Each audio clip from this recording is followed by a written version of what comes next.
Today we are going old school. What we have here is a Grenadier Demogorgon from 1984. This figure is made quite popular due to the Netflix Stranger Things show. So popular that this figure was selling for hundreds of dollars on eBay. Unfortunately for those that bought it, the figure's still in production. Merliton Miniatures out of France actually bought a lot of the Grenadier, or all the Grenadier molds, and have been producing their figures for quite a while. So people were buying this thing for $200 when you can get it for 14 bucks. Luckily, some of the fervor has died down, and you can now pick them up on eBay for about $22, which is what I did. So let's get into the painting, though. Starting off with some Vallejo Game Color Falcon Turquoise. I did do some research, and the only color reference I could find was saying that the Demogorgon scales were blue-green. I'm not sure if that's a description of the D&D monster. However, I just did a big-ass robot that's blue-green, so I wanted something just slightly different.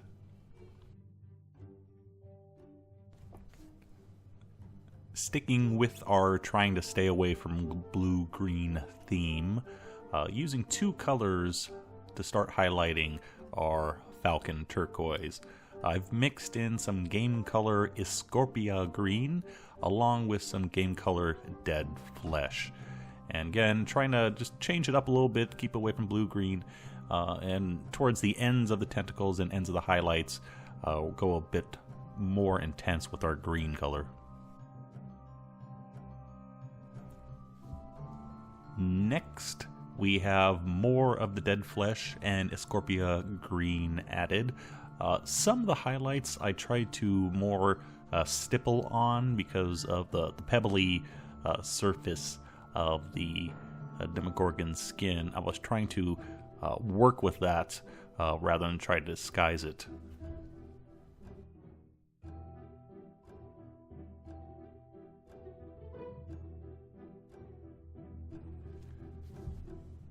For the next highlight color, we've added just Dead Flesh to the previous mix.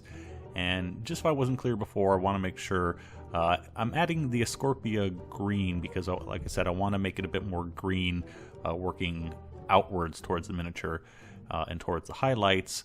But I need to highlight those colors as well, and that's what the Dead Flesh is doing. So the Escorpena Green is highlighting a bit, but that's its job is to add more green to the scheme, and then the Dead Flesh its job is to highlight the previous two colors.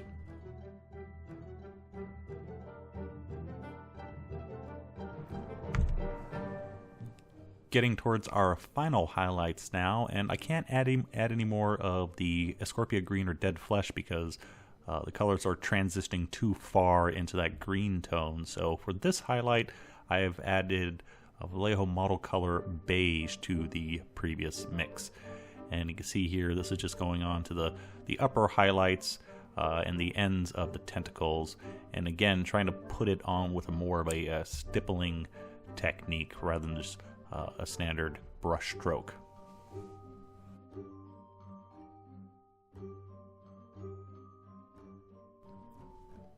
The highlights are done. Now we got to go back and add a little bit more shade.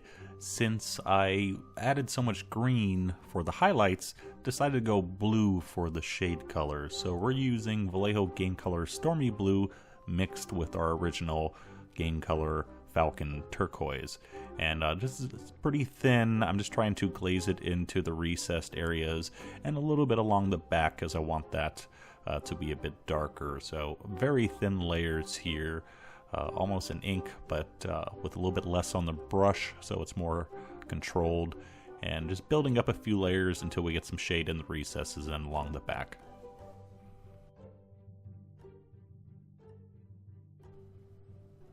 We have a wide variety of colors on this miniature now, and I want to tie them together a bit more, so now I'm giving it a glaze of Vallejo Game Color Green Ink, very thin, and concentrating this mainly on the more highlight areas and the extended tentacles, trying to stay away from the areas that I already did in blue.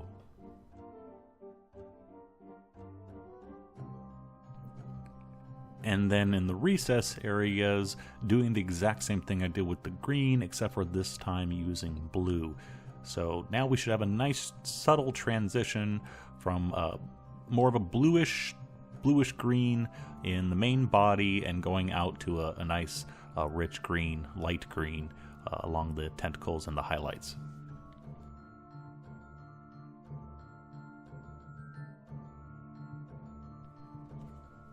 Now on to the underbelly area, and I've already undercoated this with some Vallejo model color English Uniform, and now starting to add the base coat, which is English Uniform mixed with Desert Yellow. And I really like this very simplistic ridge pattern in the underbelly because this is a perfect example of how to place highlights. You have all these rectangle bits that are bulging out a little bit. It's extremely easy to highlight and is a really good example of how to highlight. You highlight that top edge, working your way towards that top edge, and you shade on towards the bottom edge. Perfect practice piece here.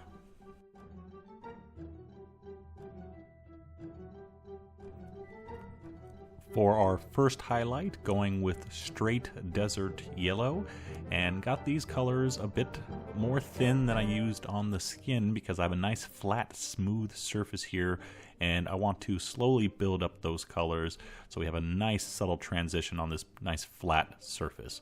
On those smaller little ridges, you can use paint that is a bit thicker because of the smaller area. You want a bit more control over your brush and your paint, so a little bit thicker paint will give you that extra control.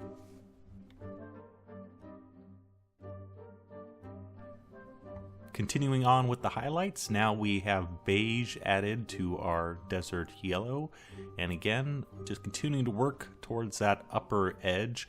You see things are really starting to pop now, and I just really like it. I really enjoyed painting this. It's very simplistic, but it's actually kind of fun where you just have a nice, simple, straight, horizontal line that you have to highlight to. And you see it's really starting to pop, and as we add more highlights, it's going to start to pop. And that's a perfect example of how to highlight something. We now finally highlight with beige and white. You can see we've worked our way all the way up to that, just that edge of that horizontal ridge, and just doing a nice fine line with our beige and white. And you can see the banded area really stands out when it goes right next to that darkened recessed area, so it really makes things pop.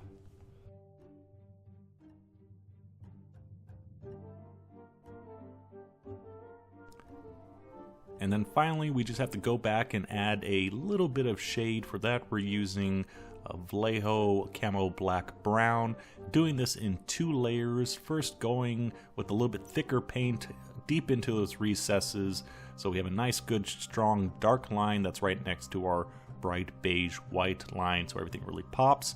And then once this is dry, I went back with some thin version of the same paint to add just a little bit of shade towards the bottom ridges, and also in any of the recesses, like where it curves around to his under torso area, where I need to shade those a bit more.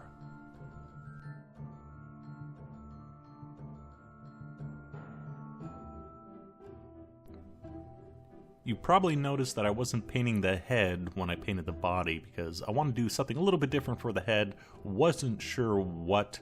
I decided to go with green because I went with green on the extended tentacles, and so it makes sense to do the same thing on the extended head, but we're going to do a little bit different green here. Started off with Vallejo Model Color Black Green mixed with our original Falcon Turquoise, and now highlighting that with by adding some of the original color that we used on the body, which is the Escorpena Green. So we're using 2 of the same colors, added a third to make it a bit more green, so it's in the same company of the body color, but just slightly different.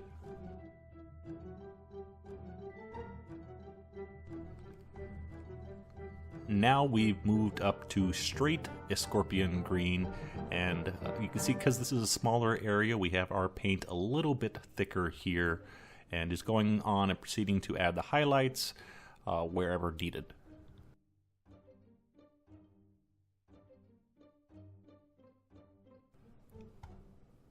Our Demogorgon has these little ridges around his mouth, plural, and I decided to call them Zoidberg flaps.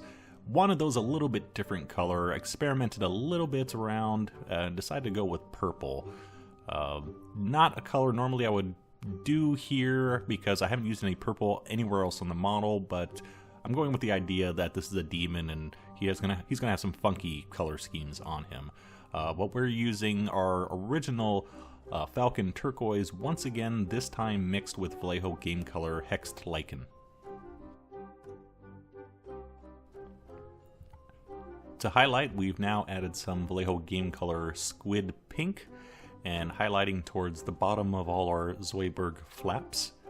And these did stand out a little bit too much, so off camera I did go back with my original green color. Can't remember exactly what shade I used, but I put a little bit more green, probably Escorpena Green, Falcon Turquoise, and Black Green. And I did a little bit of a glaze of that towards the upper ends of the flaps, just to blend them in a little bit more to the green scheme, because they were standing out a little bit too much.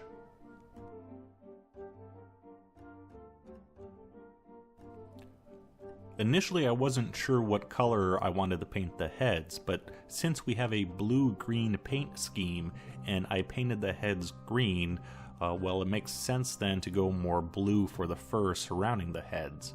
Undercoated those once again with our Falcon Turquoise, and now dry brushing some Vallejo model color blue-green onto that.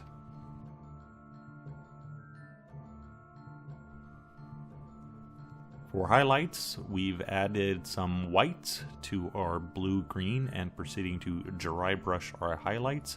As always with dry brushing, you want to go against the grain, so all the raised areas are picking up your paint and not the recesses.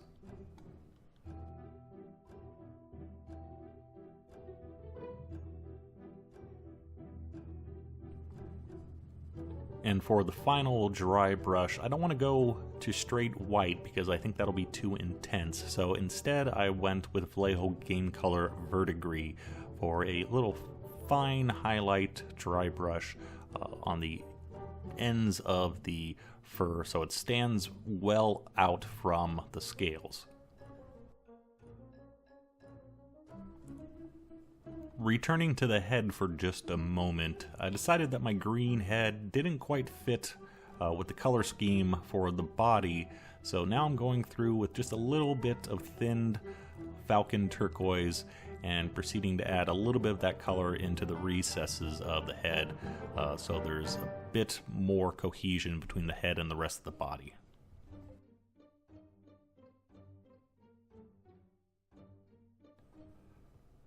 Surprisingly, the horns on top of the head were the hardest thing for me to paint, because I just couldn't decide on a color. Should I go with a white, bone white color, or should I go with something darker? And then if I do that, which direction should I take it? Start with a white base and go to black, or start with the black base and go to white? Ended up kind of splitting the difference, starting dark but going light, but I went for more of a medium brown tone. So started off with Vallejo model color Camo Black Brown, and then proceeded to coat over that with khaki, and then for the highlights, repeated additions of bone white. Unfortunately, this is the only clip I got of that process, but this is about 5 layers with more bone white added each time. And for this portion, I'm trying to add a little bit of texture, so paint's a bit thicker and trying to paint some lines going up the side of the horn, so it looks like there is a little bit of texture in the horns rather than being a polished, smooth horn coming out. There's some ridges and something a bit more natural to the horn.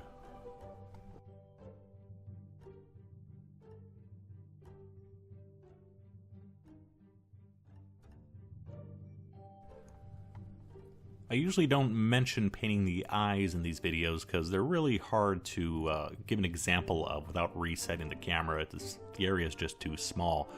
Just want to mention real quick, I initially tried painting the eyes red, but changed my mind because there was no other red in the paint scheme and I just didn't think it looked right. Also, this guy has some funky eyes. They kind of bulge out. They look a bit weird. It's hard to paint them correctly. He may have 2 sets of eyes on each head. There was like a little bulbous area underneath the eye, which I've seen other people paint it as a second set of eyes. I saw it more as like a bulbous growth, and I went more pink with that.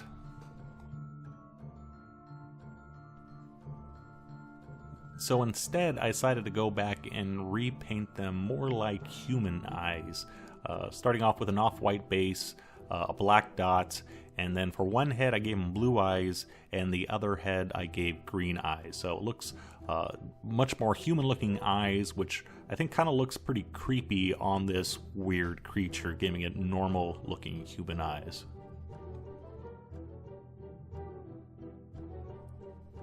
And then one final little tiny, minute thing.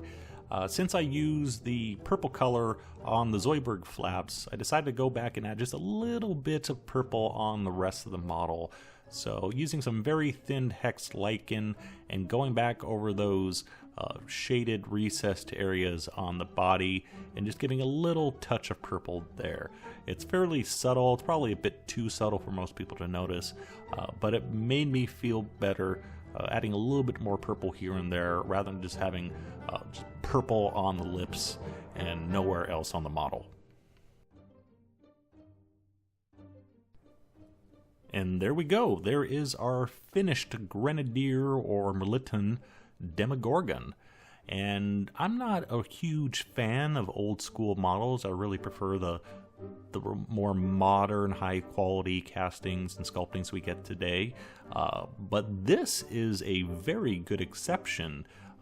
Very nice sculpt for 1984, and it's also an exceptionally clean cast model.